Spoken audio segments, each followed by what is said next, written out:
नमस्ते। आज के वीडियो में हम बात करेंगे दो ऐसी नॉन कैंसरस गांठों के बारे में जिनका इलाज आज बहुत ही आधुनिक तरीके से एक छोटी सी सुई से किया जा सकता है। हम बात कर रहे हैं थायराइड की ग्रंथि में गांठ या थायराइड नोड्यूल्स, जो नॉर्मली नॉन कैंसरस होती है मैक्सिमम पेशेंट्स में, जिन्हें कोलॉइड नोड्यूल के नाम से जाना जाता है, और फीमेल्स में ब्रेस्ट में गांठ यानी कि फाइब्रोएडिनोमास।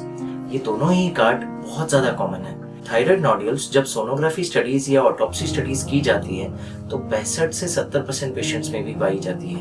इतनी ज्यादा कॉमन है, यानी कि 10 में से 7 लोगों में होने की संभावना। और ब्रेस्ट फाइब्रोएडिनोमास भी जब फीमेल्स हमारे पास ब्रेस्ट लंप लेकर आती है और हम उनका बायोप्सी करते हैं तो 44 to 94% यानी कि 44 से 94% तक के पेशेंट्स में पाई जा सकती है।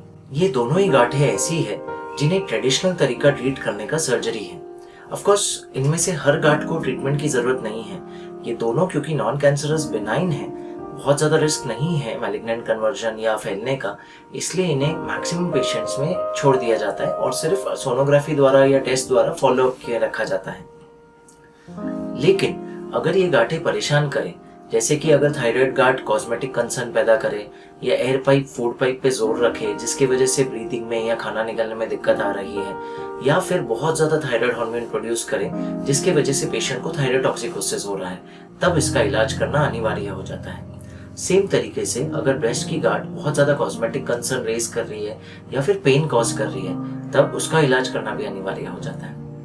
ट्रेडिशनली ये दोनों गांठों का इलाज, जैसे हमने डिस्कस किया, सिर्फ सर्जिकल ऑपरेशन से था, जिसमें सर्जरी द्वारा छोटे से चीरे द्वारा ये पूरी गांठ निकाल दी जाती है। ऑफ कोर्स थायराइड में सिर्फ गांठ निकालना मुश्किल है, तो ऑलमोस्ट 50 से 60% थायराइड निकालना पड़ता है। ऑफ कोर्स कोई भी इन गांठों के लिए सर्जरी कराना नहीं चाहता है क्योंकि ये नॉन कैंसरस है और सर्जरी के अपने इश्यूज और साइड इफेक्ट्स हैं।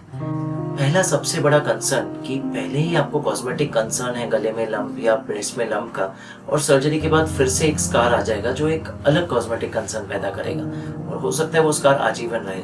स्पेशली जिन लोगों में हाइपरट्रोफिक स्कार होने की टेंडेंसी होती है, यानी कि चोट लगने के बाद जो स्कार बनता है वो थोड़ा सूजा हुआ या मोटा बनता है, उनमें वो बहुत अच्छा नहीं दिखता है life long. Second major concern है आसपास के ऑर्गन्स को या टिश्यूज को इंजरी, जैसे थायराइड के ऑपरेशन में ऑफ कोर्स बहुत कम परसेंट में, बट रिकरेंट लैरिंजियल नर्व यानी कि बोलने की नस को चोट पहुंच सकती है जिसकी वजह से आवाज में खुरदुरापन आ सकता है। सेम तरीके से अगर पैराथायराइड ग्लैंड्स को डैमेज हो तो कैल्शियम मेटाबॉलिज्म अफेक्ट हो सकता है बॉडी का। एंड ऑफ कोर्स आखिरकार सर्जरी है। इसमें admission, long recovery times, break from the office, ये सारे कंसर्न्स तो डेफिनेटली होते हैं। लेकिन आज हम यहाँ पे डिस्कस करने आए हैं कुछ ऐसा आधुनिक इलाज जिसे नीडल थर्मल एब्लेशन कहा जाता है, जिसमें हम इन दोनों गांठों को एक पतली सी सुई से पूरी तरह जला सकते हैं सोनोग्राफी में देखते हुए। ये सब प्रोसीजर लोकल एनेस्थीसिया में किया जाता है, इसका कोई स्कार नहीं छूटता। ये डे केयर प्रोसीजर्स है। ऑलरेडी ये टेक्निक का फायदा बहुत सारे पेशेंट्स उठा चुके हैं जो थायराइड नोड्यूल एब्लेशन करा चुके हैं, और उसके बाद रिजल्ट चमत्कारी है। पूरी तरह ये गांठें श्रिंक हो जाती है और 3 से 6 महीने बाद गांठ का निशान भी नहीं बचता। ऑफ कोर्स तीसरे दिन से ही आपको पता भी नहीं चलता कि ऑपरेशन किया कहाँ से था, क्योंकि नीडल का मार्क तक नहीं दिखता। इस टेक्निक का सबसे बड़ा फायदा है कि सब कुछ एक नीडल से किया जा रहा है। बहुत ही टाइट्रेटेड तरीके से इस गांठ को हम जला देते हैं रेडियो फ्रीक्वेंसी या माइक्रोवेव करंट यूज कर जो इस नीडल के द्वारा उस गांठ में ट्रांसमिट हो जाता है, और ये इतने क्लोज लेवल पे टाइट्रेट किया जाता है कि आसपास के किसी स्ट्रक्चर को रिस्क या डैमेज का चांस नहीं रहता।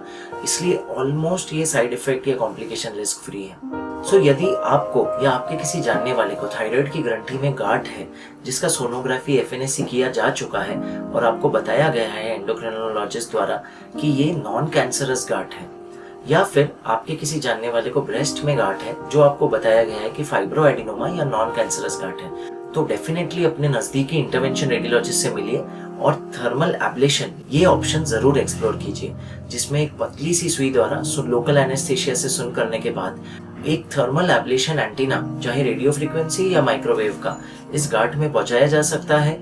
उसको एक जनरेटर से कनेक्ट करके मिनिमली इन्वेजिव तरीके से गांठ उस सुई के नोक से हीट पैदा होती है जो इस गांठों को कंप्लीटली डिस्ट्रॉय कर देती है। 3 से 6 महीने में ये गांठ पूरी तरह श्रिंक हो जाती है और दाने समान बन जाती है या गायब हो जाती है। कॉस्मेटिक असर 1 महीने में ही दिखना शुरू हो जाता है। ये सब का सब local anaesthesia, day care procedure basis पे और बिना किसी साइड इफेक्ट्स के, and of course with a very rapid recovery, जिसमें नेक्स्ट डे से आप अपना वर्क रिज्यूम कर सकते हो। तो अगर आप ये सब बेनिफिट्स उठाना चाहते हो एक नॉन सर्जिकल ऑल्टरनेटिव से, तो डेफिनेटली आप इंटरवेंशनल रेडियोलॉजिस्ट से मिलिए, या नीचे दिए गए नंबर पे भी आप कांटेक्ट कर सकते हैं, जिसमें हम आपको फिजिकल या टेली कंसल्टेशन पे और डिटेल में गाइड कर सकते हैं कि आपकी गांठ के लिए क्या ये ट्रीटमेंट पॉसिबल है। इसी तरीके की इंटरवेंशनल रेडियोलॉजिकल प्रोसीजर्स के बारे में और जानकारी के लिए चैनल से जरूर जुड़े रहिए। सुरक्षित रहिए, सशक्त रहिए।